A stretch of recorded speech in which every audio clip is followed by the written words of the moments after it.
Hello, welcome to Sumo biology online classes. Sumo biology में आप लोग का स्वागत है। आज हम लोग पढ़ेंगे ग्लाइकोलिसिस को। हम लोग पढ़ रहे हैं रेस्पिरेशन इन प्लांट्स चैप्टर, जिसमें हम लोगों ने लास्ट लेक्चर में इंट्रोडक्टिव पोर्शन पढ़ लिया। ग्लाइकोलिसिस आज हम लोग पढ़ेंगे। लास्ट लेक्चर मैंने जब आप लोग को लिया है तो पीडीएफ शेयर करी थी मैंने आपके साथ एनसीईआरटी की। दिस टाइम मैं आपको स्लाइड से पढ़ाने जा रहा हूँ because some of the extra point we have to discuss. हमको कुछ एक्स्ट्रा पॉइंट डिस्कस करने हैं एनसीईआरटी के अलावा। फर्स्ट ऑफ ऑल आप लोग ये बात गांठ मार लीजिए कि आपसे जो भी क्वेश्चन आएंगे फ्रॉम एनसीईआरटी और रिलेटेड टू एनसीईआरटी ही आएंगे। नियर अबाउट 85, 86, 87 क्वेश्चन आपको एनसीईआरटी से, एक आध क्वेश्चन बाहर से। तो इसमें थोड़ा सा आपको मैं बाहर से एक्स्ट्रा कुछ देना चाहता हूँ। हालांकि मैं ये आपको एश्योरिटी नहीं दे रहा कि उससे रिलेटेड क्वेश्चन आपसे पूछा ही जाएगा, लेकिन आपके कॉन्सेप्ट क्लियर हो जाएंगे और कॉन्सेप्ट क्लियर होना ही बहुत बड़ी बात है। क्रेमिंग से केवल काम नहीं चलेगा, आप रट्टा मार लें ग्लाइकोलिसिस का काम नहीं चलेगा। थोड़ा सा कॉन्सेप्ट बिल्टअप चाहिए, उसके लिए मैं इस बार आपसे स्लाइड पे पढ़ाने जा रहा हूँ। ठीक है, चलिए। ग्लाइकोलिसिस और ईएमपी पाथवे। ग्लाइकोलिसिस को हम लोग ईएमपी पाथवे के नाम से भी जानते हैं। The term glycolysis has originated from the Greek words glycos. Glycolysis term originate हुआ है Greek word glycos and lysis. Glycos and lysis से। Glycos mean sugar, lysis means splitting. तो शुगर का टूटना, विघटन होना, वही glycolysis. The scheme of glycolysis was given by Gustav Embden, Otto Mayer of J. Parnas. Emden, Mayer of Parnas, that's why it is also called as, it is also known by the term EMP pathway, where E stands for Emden, M stands for Meyerhoff, and P for Parnas. So scheme of glycolysis given by Gustav Emden, Otto Meyerhoff, J. Parnas, and is often referred as EMP pathway, और इसीलिए हम इसको EMP pathway के नाम से भी जानते हैं। Embden, Meyerhof, Parnas, EMP pathway glycolysis को, and is often referred as the EMP pathway in anaerobic organisms. Anaerobic organisms में it is the only process. Anaerobic organisms जो हैं उनमें केवल यही एक रास्ता, यही एक तरीका है फूड के ऑक्सीडेशन का, anaerobic respiration. Glycolysis occurs in cytoplasm of the cell. Glycolysis कहाँ होती है? Cytoplasm of the cell. यहाँ से आपका मल्टीपल चॉइस क्वेश्चन बनता है। ग्लाइकोलिसिस अकर्स इन, ग्लाइकोलिसिस और site of glycolysis. Glycolysis occurs in तो आपको दे देगा साइटोप्लाज्म, न्यूक्लियोप्लाज्म, माइटोकॉन्ड्रिया, क्लोरोप्लास्ट, इस तरह से आपको दे सकता है। ग्लाइकोलिसिस कहाँ हो रही है? Cytoplasm of the cell, and is present in all living. और सभी जितने भी लिविंग हैं उनमें ग्लाइकोलिसिस होगी ही होगी। तो ये मान लीजिए आप यहाँ पे खड़े हो अपने घर पे, जहाँ पे भी घर आपका हो। ये है दिल्ली। दिल्ली जाएंगे, आज़ाद हिंद बनाएंगे। तो दिल्ली हर किसी को आना है। इसलिए आना है क्योंकि नीट का केवल सेंटर यहीं है सपोज। तो औरंगाबाद, पटना, जबलपुर, इंदौर, भोपाल, कानपुर, सबको दिल्ली आना है। तो दिल्ली सभी को आना है। दिल्ली आके अब आपको नीट आपका क्लियर हो गया, आपको स्टेशन मिल गया, या तो कश्मीर, या तो पंजाब, और या तो आसाम। कहीं भी आपको भेजा जा सकता है। तो पहले तो दिल्ली आइए, ठीक है। एनाएरोबिक रेस्पिरेशन ग्लाइकोलिसिस के एंड प्रोडक्ट तक पायरुविक एसिड तक आइए। पायरुविक एसिड का अंजाम क्या होगा? अंजाम खुदा जाने। तो या तो फर्मेंटेशन होगा एल्कोहलिक, या लैक्टिक एसिड, और या एरोबिक रेस्पिरेशन। ये कहने का मतलब है कि जितने भी लिविंग ऑर्गेनिज्म है ग्लाइकोलिसिस तो सभी दिखाएंगे। उसके आगे की कहानी आगे हम लोग पढ़ेंगे। In this process glucose undergo partial oxidation. बहुत ध्यान से देख लीजिए, इस प्रोसेस में क्या होने जा रहा? पार्शियल ऑक्सीडेशन होने जा रहा ग्लूकोज का, to form 2 molecules of pyruvic acid, जिससे 2 मॉलिक्यूल बन जाएंगे पायरुविक एसिड के। In plants this glucose is derived from sucrose. Plants में ग्लूकोज कहाँ से आई? सुक्रोज से आई। सुक्रोज क्या है? डाइसैकेराइड है। किसका बना है? एक मॉलिक्यूल ग्लूकोज और एक मॉलिक्यूल ऑफ फ्रुक्टोज। तो ग्लूकोज और फ्रुक्टोज के एक एक मॉलिक्यूल के कंडेंसेशन से बना है सुक्रोज डाइसैकेराइड। ये मोनोसैकेराइड्स है। What are the monosaccharides? Monosaccharides are दो sugar molecule which can not be hydrolyse further. Smallest sugar molecule glucose, fructose और ये sucrose disaccharide.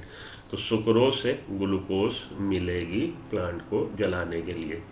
In plants the glucose is derived from sucrose which is the end product of photosynthesis, जो and product है photosynthesis का,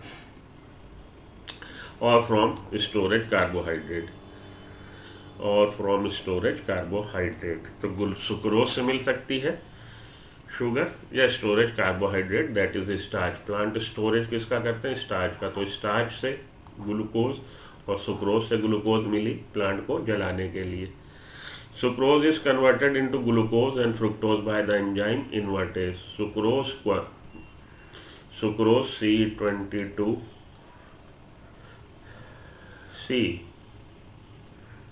C22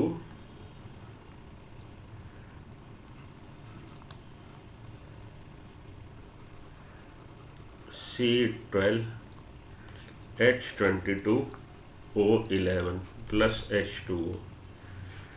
C12H22O11 sucrose plus H2O in the presence of water। Water की उपस्थिति में sucrose से क्या बनेंगे? 1 molecule of glucose C6H12O6 and 1 molecule of fructose C6H12O6। 22 से 2 बाहर से आए 24, 12, 12। ठीक है जी। तो C12H22O11 plus H2O in the presence of invertase enzyme की प्रेजेंस में C6H12O6 plus C6H12O6 glucose, fructose. ठीक, तो सुक्रोज का डाइसैकेराइड हाइड्रोलिसिस हो गया और उसने क्या जनरेट कर दिया? सुक्रोज ने 1 molecule of glucose and 1 molecule of fructose. या स्टोरेज कार्बोहाइड्रेट स्टार्च से sucrose is converted into glucose and fructose bye the enzyme invertase and this 2 monosaccharide readily enter into the glycolytic pathway. उसके बाद ये glycolytic pathway में enter हो गए। चलिए, enter होने के बाद the various steps of glycolysis are depicted in figure. In glycolysis, a chain of 10 reaction under the control of different enzyme take place to produce pyruvate from glucose। Glycolysis होगी। Glycolysis क्या है? Chain of 10 reaction, 10 reaction की एक श्रृंखला है। In glycolysis a chain of 10 reaction under the control of different enzyme, जिसमें कि हर स्टेप पे अलग एंजाइम है, take place to produce pyruvate. और पाइरुवेट बनेगी ग्लूकोज से, पाइरुवेट बनेगी। तो ग्लूकोज का break down up to the level of pyruvate which is a 10 step reaction and that is called as glycolysis. उसको ग्लाइकोलिसिस हम बोल रहे हैं। तो ग्लूकोज से बन जाएगा क्या? 2 molecule पाइरुविक एसिड, जो ग्लाइकोलिसिस पाथवे 10 स्टेप का है। फर्स्ट स्टेप पे आइए। कह रहा है जी ये आपको आपके ये है आपका फिगर जो कह रहा है कि आपके 14.1। तो glucose 6 phosphate, fructose 6 phosphate, fructose 1,6 diphosphate, उसके बाद ट्रायोज फॉस्फेट, ग्लिसरल्डिहाइड 3 फॉस्फेट और ढाप ग्लिसरल्डिहाइड 3 फॉस्फेट के नीचे 1,3 biphosphoglyceric acid, 3 phosphoglyceric acid and 2 phosphoglyceric acid and finally 3 phosphoglyceric acid, 2 phosphoglyceric acid, phosphoenol pyruvate, pyruvic acid. ये अभी हम लोग देखेंगे, एक एक स्टेप की बात करते हैं। तो पहले स्टेप पे आइए। पहले स्टेप पे क्या हो रहा है? पहले स्टेप की बात कर लें। ठीक है। In the first step 10 step reaction है। 10 स्टेप रिएक्शन में डिफरेंट एंजाइम है और फाइनली ग्लूकोज से पाइरुविक एसिड बन जाएगा। First step, glucose and fructose are phosphorylated to give rise to glucose 6 phosphate by the activity of enzyme hexokinase. ये hexokinase याद रखिएगा, पूछा जाता है। तो ग्लूकोज और फ्रुक्टोज का फास्फोरिलेशन होगा। What is phosphorylation? Adding of phosphate group to a chemical compound that is called as phosphorylation. Phosphate group, phosphate moiety attach हो जाए उसको फास्फोरिलेशन बोलते हैं। तो ग्लूकोज फ्रुक्टोज का पहले स्टेप पे फास्फोरिलेशन हो रहा, ग्लूकोज 6 फॉस्फेट और यहाँ पे फ्रुक्टोज 6 फॉस्फेट बनेगा by the activity of enzyme hexokinase. ATP is utilized here. ATP use होगा। This phosphorylated form of glucose then isomerizes to produce fructose six phosphate. अगले स्टेप पे ग्लूकोज, पहले स्टेप पे in the presence of enzyme hexokinase, इसका हो गया phosphorylation और बन गया ग्लूकोज 6-फॉस्फेट, पहला स्टेप। दूसरे स्टेप पे इसका आइसोमराइजेशन हो गया और बन गया फ्रुक्टोज 6-फॉस्फेट, सेकेंड स्टेप पे। यहाँ पे आइसोमराइजेशन तो फास्फो हेक्सो आइसोमरेज एंजाइम, यहाँ पे hexokinase, phospho hexo isomerase enzyme ने ग्लूकोज 6-फॉस्फेट का फ्रुक्टोज 6-फॉस्फेट में कन्वर्जन या आइसोमराइजेशन कर दिया। हेक्सोकाइनेज एंजाइम ने, जहाँ पे काइनेज एंजाइम होगा वहाँ पे या तो एटीपी बनेगा या एटीपी यूज होगा, यहाँ पे एटीपी यूज हुआ हेक्सोकाइनेज और फास्फोरिलेशन हो गया ग्लूकोज का, ग्लूकोज 6-फॉस्फेट बन गया। ATP is utilized here, this phosphorylated form of glucose then isomerizes to produce fructose six phosphate. Subsequent step of metabolism of glucose and fructose are same, इसके आगे के स्टेप सेम है। चलिए second step, this phosphorylated form of glucose then isomerizes to produce fructose six phosphate. हम लोगों ने पीछे slide में डिस्कस किया कि ग्लूकोज से ग्लूकोज 6-फॉस्फेट बना और ग्लूकोज 6-फॉस्फेट से फ्रुक्टोज 6-फॉस्फेट बना by means of isomerisation. Enzyme क्या है? फॉस्फोहेक्सो आइसोमरेज। सब्सिक्वेंट स्टेप एक जैसे हैं। थर्ड स्टेप पे आइए, फ्रुक्टोज 6-फॉस्फेट इज फास्फोरिलेटेड टू फ्रुक्टोज 1,6-डाइफॉस्फेट। फिर से फास्फोरिलेशन एक बार हुआ। तो पहला स्टेप था हमारा ग्लूकोज से बना ग्लूकोज 6-फॉस्फेट, ग्लूकोज 6-फॉस्फेट से fructose six phosphate. This is the first step, this is the second step, this is the third step where phosphorylation once again phosphorylation is done. So one again ATP is used. So ATP is used over first step, ATP is used over third step. तो फॉस्फोफ्रुक्टो ये हमारा fructose six phosphate से बना fructose one six biphosphate. More ATP is utilized here, one more ATP यहाँ पे use हुआ। Enzyme है phosphofructokinase. तो पहले स्टेप पे था हेक्सोकाइनेज, दूसरे स्टेप पे था फॉस्फो हेक्सो आइसोमरेज और तीसरे स्टेप पे था फॉस्फोफ्रुक्टोकाइनेज। फॉस्फोफ्रुक्टोकाइनेज को याद रखिएगा, यही ये वाला स्टेप जो है यही रेट डिसाइडिंग स्टेप कहलाता है। This is the rate deciding step, बहुत इंपॉर्टेंट बात है, याद रख लीजिएगा। This is the rate deciding step. हालांकि ये भी रेगुलेटरी स्टेप है, फर्स्ट ये भी रेगुलेटरी स्टेप है, ये दो रेगुलेटरी स्टेप हैं। ग्लाइकोलिसिस रेगुलेट होता है, रेट ऑफ ग्लाइकोलिसिस इन्हीं दो से निर्धारित होता है। लेकिन मेनली अगर आपसे पूछा जाए तो फॉस्फोफ्रुक्टोकाइनेज एंजाइम है जो इसको रेगुलेट कर रहा है, फॉस्फोफ्रुक्टोकाइनेज। फोर्थ स्टेप पे आइए, this fructose one six diphosphate is split into, ये फॉस्फोफ्रुक्टो ये हमारा जो फ्रुक्टोज 1,6-बाइफॉस्फेट है स्प्लिट हो जाएगा। स्प्लिट होने में कौन सा एंजाइम है? एल्डोलेज। तो ये स्प्लिट हो गया किस में? दो में, ढाप डाईहाइड्रोक्सी एसीटोन फॉस्फेट और फॉस्फोग्लिसरॉल्डिहाइड, फॉस्फोग्लिसरॉल्डिहाइड। तो ढाप में और पागल में। ढप्पा लगा, बचपन में खेलते हो गए आप, ढप्पा ढप्पा ढप्पा लगा तो ये पागल हो गया, ये मान लीजिए ढप्पा लगा तो ये पागल हो गया, ढाप डाईहाइड्रोक्सी एसीटोन फॉस्फेट और ये पागल हो गया फॉस्फोग्लिसरॉल्डिहाइड। ओके, ये हो गया आपका fourth step. Fourth step, the fructose one six biphosphate split, टूट गया into dihydroxy acetone phosphate and three phosphoglyceraldehyde, three phosphoglyceraldehyde में। फिफ्थ स्टेप पे आइए, dihydroxy acetone phosphate is isomerize to three phosphoglyceraldehyde. ढाप जो बना था वो 3-फॉस्फोग्लिसरॉल्डिहाइड में बदल दिया गया। तो अब आपके पास दो मॉलिक्यूल हो गए फॉस्फोग्लिसरॉल्डिहाइड के। भाई एक ग्लूकोज में 6 कार्बन थे, यहाँ तक आते आते ग्लूकोज 6-फॉस्फेट, फ्रुक्टोज 6-फॉस्फेट, फ्रुक्टोज 1,6-बाइफॉस्फेट, उसके बाद फ्रुक्टोज 1,6-बाइफॉस्फेट टूटा ढाप में, 6 रुपये थे 3-3 रुपये में टूट गया ढाप में और PgAl में, डाईहाइड्रोक्सी एसीटोन फॉस्फेट में और फॉस्फोग्लिसरॉल्डिहाइड में। इसका भी इसमें कन्वर्जन हो गया। तो यहाँ पे अब दो मॉलिक्यूल हो गए PgAl के। ठीक है, फिफ्थ स्टेप पे क्या हो रहा? Dihydroxy acetone phosphate is isomerize to three phosphoglyceraldehyde. Up to fifth step the phase is known as investing phase. 5वें स्टेप तक हम लोग बोलते हैं इन्वेस्टिंग फेज है। तो डाई हाइड्रोक्सी एसीटोन फॉस्फेट और ग्लिसरॉल्डिहाइड 3 फॉस्फेट के हैं, ट्रायोस शुगर है, ट्रायोस फॉस्फेट है। तो ट्रायोस फॉस्फेट आइसोमराइजेज ये यहाँ पे एंजाइम है।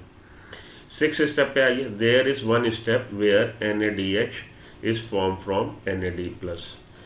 Nicotinamide adenine dinucleotide reducing power generate होगी, NAD+ से ऑक्सीडाइज से रिड्यूस्ड NADH2 बन जाएगा, NADH+H+, NADH2 बन जाएगा। ये 6 स्टेप पे हो रहा। There is one step, this is the one step. ये 6 स्टेप बहुत इंपॉर्टेंट है, पूछा जाता है MCQ के लिए, फेवरेट है MCQ यहाँ से बनता है। There is one step where NADH2 is formed from NAD+. This is the 6th step when oxidation and phosphorylation of glyceraldehyde 3-phosphate in the presence of enzyme glyceraldehyde phosphate dehydrogenase। ये 6ठा step है और इस step पे आप देखेंगे oxidation और phosphorylation दोनों चीज़ें हो रही हैं। ऑक्सीडाइज भी हो रहा, फॉस्फोरिलेशन भी हो रहा। किसका? ग्लिसरॉल्डिहाइड 3-फॉस्फेट का। तो ग्लिसरॉल्डिहाइड 3-फॉस्फेट या three phosphoglyceraldehyde one of the same thing.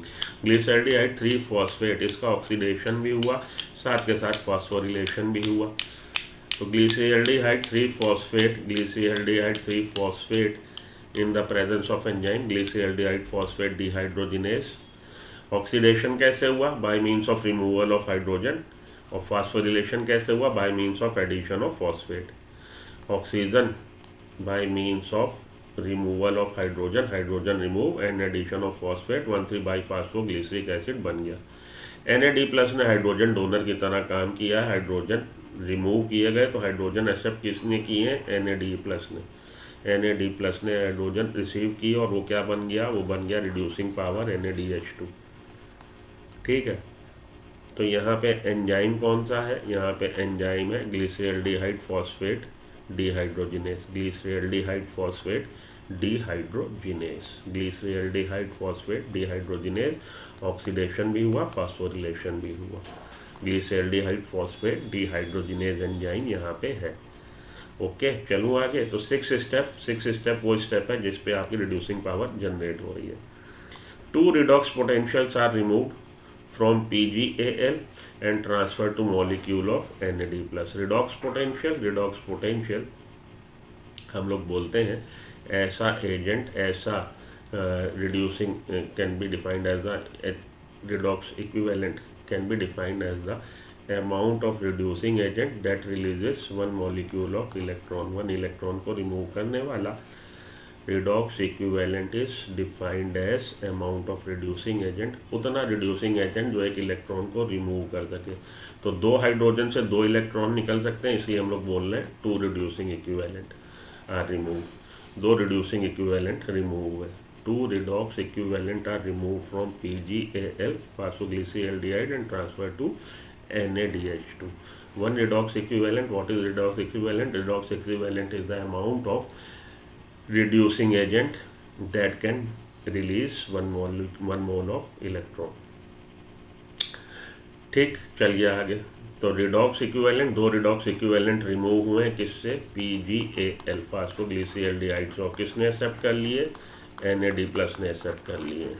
2 redox equivalent are removed from PgAl and accepted by NADH2। and redox equivalent is the amount of reducing agent, that amount of reducing agent which can generate 1 mole of electron। तो 2 electron generate हो सकते हैं। NAD ने 2 hydrogen proton और 2 electron, तो ये NADH2 में reduce हो गया। ठीक है, चलिए ये आपका 6th स्टेप था। 7th स्टेप पे आइए। द कन्वर्जन ऑफ PgA, तो फॉस्फोग्लिसरॉल्डिहाइड ऑक्सीडाइज्ड हुआ, 3-फॉस्फोग्लिसरॉल्डिहाइड ऑक्सीडाइज्ड हुआ है और साथ के साथ फॉस्फोरिलेटेड हुआ है। तो डाईफॉस्फोग्लिसरिक एसिड 1,3-डाईफॉस्फोग्लिसरिक एसिड बन गया। ठीक है, 1,3-बाईफॉस्फोग्लिसरिक एसिड और डाईफॉस्फोग्लिसरिक एसिड का आगे क्या होने जा रहा है? The conversion of diphosphoglyceric acid to three phosphoglyceric acid is also an energy yielding process. अब एनर्जी मिलने जा रही है। Another This energy is trapped in formation of ATP. Another ATP is synthesized during the conversion of pyruvic acid to तो phosphoenol pyruvate to pyruvic acid, एक ATP यहाँ बनेगा। साथ के साथ उसने ये भी बता दिया कि अगला कहाँ बनेगा, अगला बनेगा जब फास्फोइनोल पाइरुवेट से पाइरुविक एसिड बनेगा। दो जगह एटीपी जनरेट हो रहा है, एक तो यहाँ पे जब 1,3-बाईफास्फोग्लिसिक एसिड का कन्वर्जन हो रहा 3-फास्फोग्लिसिक एसिड में, और दूसरा एटीपी उसने पहले ही बता दिया कहाँ बनेगा, जब फास्फोइनोल पाइरुवेट का कन्वर्जन होगा पाइरुविक एसिड में, तब एक एटीपी और बनेगा। तो दो जगह एटीपी आपके ग्लाइकोलिसिस के प्रोसेस में बन रहे हैं। The conversion of diphosphoglyceric acid to three phosphoglyceric acid is energy yielding process. This energy is trapped in formation of ATP. Energy yield हुई, एनर्जी प्राप्त हुई, और इस एनर्जी को हम लोगों ने संग्रह करके रख लिया एटीपी के रूप में। 8th स्टेप पे आइए, three phosphoglyceric acid change to isomer two phosphoglyceric acid. तो 3-फास्फोग्लिसरिक एसिड, यहाँ पे एंजाइम कौन सा, 7th स्टेप पे, यहाँ पे एंजाइम कौन सा है, फास्फोग्लिसरेट काइनेज एंजाइम है यहाँ पे, ठीक है। उसके आगे चलिए, three phosphoglycerate is change to isomer two phosphoglycerate in the presence of enzyme mutase. इसका 3-फास्फोग्लिसरिक एसिड से 2-फास्फोग्लिसरिक एसिड बना in the presence of enzyme mutase. 9th step पे आइए, two phosphoglycerate is converted to phosphoenol pyruvate by the enzyme enolase. यहाँ पे enzyme है enolase, यहाँ पे H2O निकल रहा है, ये इंपॉर्टेंट है। 9th स्टेप पूछा जाता है कि ग्लाइकोलिसिस के किस स्टेप में H2O रिलीज हुआ, जब 2-फास्फोग्लिसरिक एसिड से बना है फास्फोइनोल पाइरुवेट। 2-फास्फोग्लिसरिक एसिड से फास्फोइनोल पाइरुवेट इनोलेज एंजाइम की प्रेजेंस में बना और एक मॉलिक्यूल H2O निकला है, ये इंपॉर्टेंट है। 9th स्टेप, इसको ध्यान में रख लीजिएगा। फाइनली हम लोग का 10th स्टेप आएगा, 2-फास्फोइनोल पाइरुवेट, फास्फोइनोल पाइरुवेट का कन्वर्जन पाइरुविक एसिड में। एंजाइम, यहाँ पे एंजाइम कौन सा है,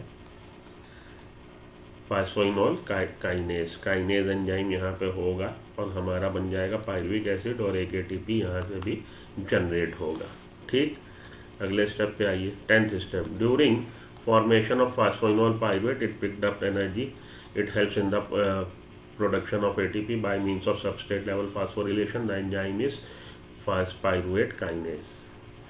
पाइरुवेट काइनेज प्रेजेंस में, फास्फोइनोल पाइरुवेट काइनेज की प्रेजेंस में, पाइरुवेट काइनेज की प्रेजेंस में फास्फोइनोल पाइरुवेट से जनरेट हुआ पाइरुविक एसिड और एटीपी बना, ये सबस्ट्रेट लेवल फास्फोरिलेशन है 10th स्टेप पे। So at the end of glycolysis by the breakdown of 1 molecule of glucose 2 molecule of pyruvic acid are produce. तो आखिरी में आके हम लोग सम अप करें ग्लाइकोलिसिस में क्या हुआ है। At the end of glycolysis we can say that 1 molecule of glucose, partial breakdown of glucose produces 2 molecule of pyruvic acid and we got 2 molecule of ATP। Net में 2 molecule हमारे ATP के बने, total 4 बने हैं और 2 हम खर्चा करके आए हैं, तो नेट गेन कितना हुआ, 2 का। 2 आपका एक पहले स्टेप पे और एक तीसरे स्टेप पे खर्च हुआ था। पहले स्टेप पे जब ग्लूकोज का फास्फोरिलेशन हुआ था ग्लूकोज 6-फॉस्फेट में, और तीसरे स्टेप पे जब फ्रुक्टोज 6-फॉस्फेट का फास्फोरिलेशन हुआ था फ्रुक्टोज 1,6-बाईफॉस्फेट में। तो 2 आपने खर्च की और 4 आपके बने। 4 आपके बने, जी हाँ 4 आपके बने। 4 कैसे बने, जब 1,3-बाईफास्फोग्लिसरिक एसिड का कन्वर्जन हुआ 3-फास्फोग्लिसरिक एसिड में, तब क्योंकि 2 मॉलिक्यूल थे उस स्टेप पे एक एक बना तो 2 हो गए, और आखिरी में आके फास्फोइनोल पाइरुवेट का जब पाइरुविक एसिड में कन्वर्जन हुआ तब एक स्टेप पे क्योंकि 2 मॉलिक्यूल थे तो 2 दूनी 4 टोटल बने और 2 आप खर्च करके आए। तो नेट गेन कितना हुआ, 2 मॉलिक्यूल एटीपी हुआ। 2 molecule of ATP along with 2 reducing power हम लोग को मिली है। 1 NADH is equivalent to 3 ATP। आगे हम लोग देखेंगे एक जब NADH रिड्यूसिंग पावर का ऑक्सीडेशन होगा थ्रू इलेक्ट्रॉन ट्रांसपोर्ट चेन तो 3 ATP बनते हैं। तो 1 NADH is equivalent to 3 ATP। The summary is as follow. तो हम लोग कह सकते हैं glucose plus 2 NAD plus 2 ADP plus 2 phosphoric acid क्या बन गया, 2 पाइरुविक एसिड, 2 रिड्यूसिंग पावर और 2 ADP। ये हम लोग सम अप कर सकते हैं ग्लाइकोलिसिस का, ठीक है जी। तो how many ATPs are directly synthesize in this pathway from 1 molecule of glucose. कितने ATP डायरेक्ट बने, 4 बने। The net ATP count of glycolysis is 2 ATP molecule are invested in the first phase और the preparatory phase. 2 ATP are produce per molecule of glyceraldehyde three phosphate. 10 total 4 ATP molecules are produce.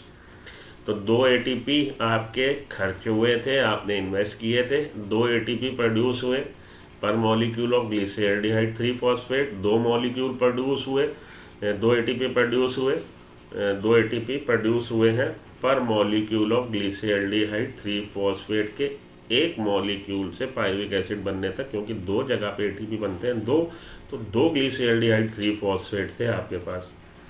Glyceraldehyde 3 phosphate कितने थे? 2, क्योंकि ढाप का भी conversion glyceraldehyde 3 phosphate में हुआ था। तो टोटल इन ऑल 4 एटीपी बने हैं, 4 में से 2 खर्च हो गए, तो नेट गेन कितना हुआ? 2 का। The one NADH produce per molecule of glyceraldehyde 3 phosphate, एक NADH बन रहा है एक मॉलिक्यूल ग्लिसरॉल्डिहाइड 3 फॉस्फेट से, तो टोटल इन ऑल 2 NADH बने। This counts net 2 ATP and 2 NADH। तो हम कह सकते हैं कि नेट में 2 ATP और 2 NADH बने।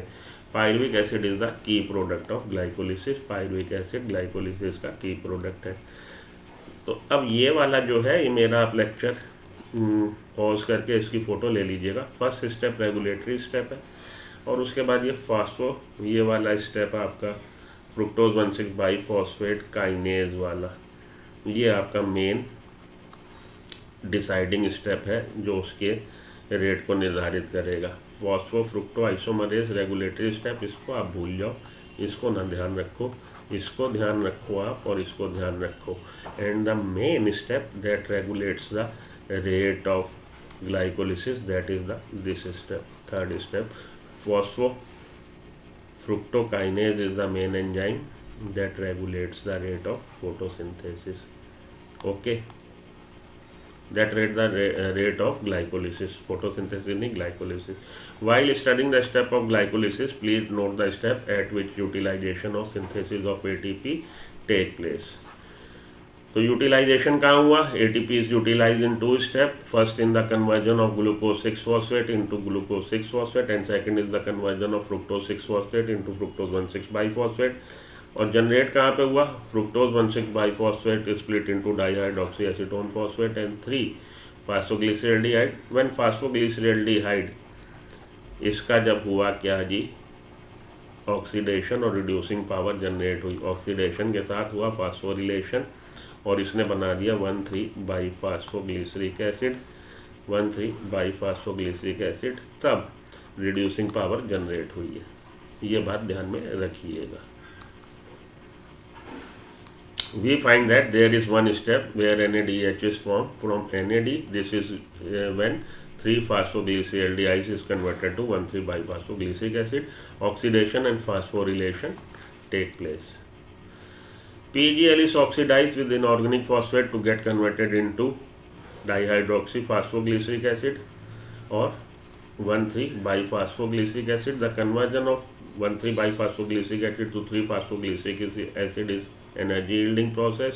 ATP release हुई, another ATP is synthesized during the conversion of pyruvic acid to phosphonol pyruvate to pyruvic acid. एक ATP आपका बना जब 1,3-बाईफास्फोग्लिसरिक एसिड का कन्वर्जन हुआ 3-फास्फोग्लिसरिक एसिड में, और एक ATP आपका बना जब फास्फोनोल पाइरुवेट का कन्वर्जन हुआ पाइरुविक एसिड में।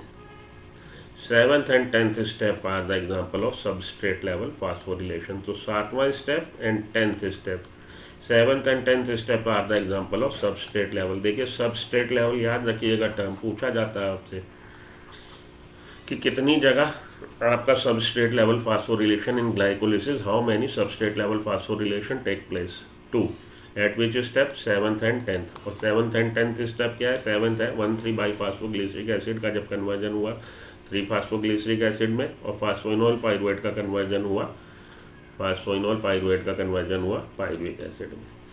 How many ATP are molecules are directly synthesized from one molecule? How many ATP directly synthesized? 4. Net gain कितना? 2. The net ATP count of glycolysis, 2 molecule ATP invested in the first, 2 ATP generated per molecule of glyceraldehyde 3-phosphate, thus total 4 ATP, 1 NADH are produced per molecule of glyceraldehyde, thus total ये produce. ये हो गया हमारा net count, ठीक है। तो pyruvic acid का अब क्या होने जा रहा? पाइरुविक एसिड बनने के बाद 3 मेजर रास्ते हैं जो उसका फ्यूचर होने जा रहा पायरुविक एसिड का, या तो लैक्टिक एसिड फर्मेंटेशन, या एल्कोहलिक फर्मेंटेशन, या एरोबिक रेस्पिरेशन। सो हम लोग फर्मेंटेशन को नेक्स्ट क्लास में पढ़ते हैं। आज के लिए इतना काफ़ी। Glycolysis up to the level of pyruvic acid. In the next class we will continue. First पहले हम लोग पढ़ेंगे फर्मेंटेशन, एल्कोहलिक और लैक्टिक फर्मेंटेशन, और उसके बाद हम लोग TCA साइकिल पढ़ेंगे। तो till then good luck, good bye, have a nice day. आज के लिए काफ़ी है, मिलता हूँ ब्रेक के बाद। जो मैंने पॉइंट लिखाए हैं अच्छे से उनका चार्ट बना लीजिएगा, लिख लीजिएगा और पढ़ लीजिएगा। Have a nice day, thank you.